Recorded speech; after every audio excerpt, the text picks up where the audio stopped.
First off, I want to go ahead and put this out there. What I'm about to say, the video I'm about to shoot, everything that's about to be done has absolutely nothing to do with the GAWF. I'm doing this on my own will. I'm doing this because everybody wants to know why Steve Goins is out there talking trash about two of the crappiest promotions to ever call themselves a wrestling federation. And I'm telling you right now, I'm just here to answer a few questions and make a few people relevant. Everyone wants to know why I'm talking so bad about SPW and SXW, and I'm telling you right now, after this video gets shot and put up and everybody gets the answers to these questions, I will never again mention Ron Ivy's name or Will Pritchard, aka the Backstage Brawler's name, to lend them any credibility, because by doing this video, I'm giving them more publicity than they will ever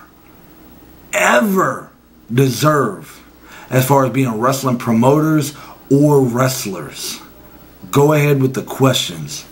All right, you seem to have a lot of anger and beef with Ron Ivy and his SPW promotion. Would you like to give me some detail on that? First off, let me tell you something about Ron Ivy. I don't even classify SPW as a promotion. Ron Ivy is one of the most selfish men I've ever seen in my life. Ron Ivy is taking these kids' money and teaching them how to wrestle. Well, if you go to the wrestling show and you pay money, you will wonder, why did I pay money to see this? Because these kids are not wrestling. These kids have absolutely no clue what they are doing. As a matter of fact, they're putting themselves in the risk of being in danger and getting hurt. They go out there, they're slapping each other around, doing stuff they saw on TV, and wearing jeans and a t-shirt. Got the kids on the front row wondering, what makes them different than me? SPW, I can't even get mad at those kids, because realistically they have no clue what's going on. All they know is they're living their dream. They're getting their 15 minutes of fame by sitting in a wrestling ring, being babysat, and paying a little bit of money to make them think that they're relevant to this business.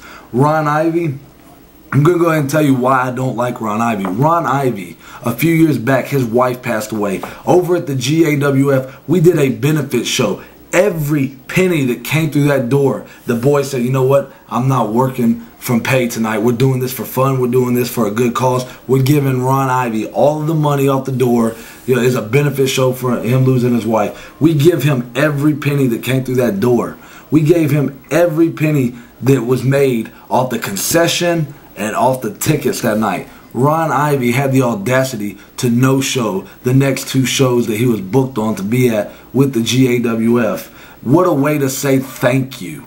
What a way to say, you know, I appreciate everything you guys just did for me a couple weeks ago. You just stuffed my pockets full of a couple $100 and I'm going to shit all over you and not show up. Not even pick up the phone and say, hey, you know what? I don't think I can make it to your show tonight because I'm having car trouble. He didn't even take the time to come up with a creative excuse as to why he couldn't be there.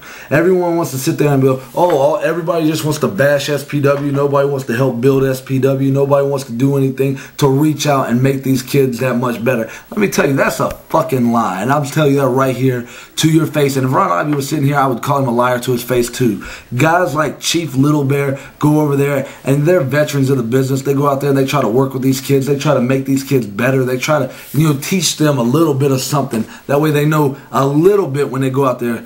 I sent Ron Ivy a few emails a little while back. And, yeah, I know it was you, Ron. It was SPW booking office or whatever it was at yahoo.com. Got absolutely zero responses. Got absolutely zero return phone calls when I called him. And I was calling him, basically telling him that, you were running a Friday show. I'm willing to come out there and work with your young guys, try to get them a little bit of experience with ring veterans. Call me now, Ron. I know you got my number. I'll call you, actually. Hang on a second. And we'll see if we can get Ron Ivy on the phone while we're talking about him on the video.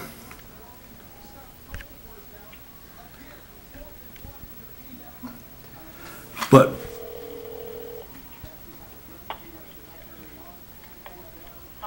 is Ron there?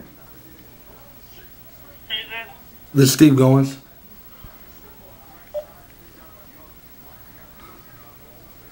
They hung up on me. Oh, that's excellent. Anyways, just called.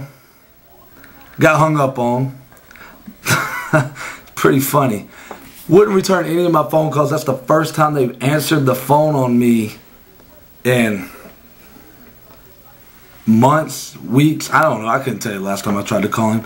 However, I volunteered to come out there and work with these guys on a Friday night show and help these guys get a little bit more experience. They would not give me the courtesy of a call back. They wouldn't give me a courtesy of an email back. They would not give me any sort of reply. And that's cool. That's absolutely cool. But let me tell you something, Ron Ivy. Do not ever think that you can beat me one-on-one in a fight. Putting crap on the message board saying that you can take me out, that you're the baddest 350-pound man in this business. No, you're the fattest 350-pound man in this business. 5'8", 350 pounds. They don't call you the Michelin Man for nothing when you put that stupid white mask on and that little doctor scrub that's all white. So if you want to fight me, you got my number now. I just called you. You just hung up on me. You sounded more feminine than Michael Jackson. You just hung up on me. So you got my number. Give me a call. I will meet you. And I will tell you right now, you can bring anybody from SPW that you want to bring with you, and I will show them just how serious I am.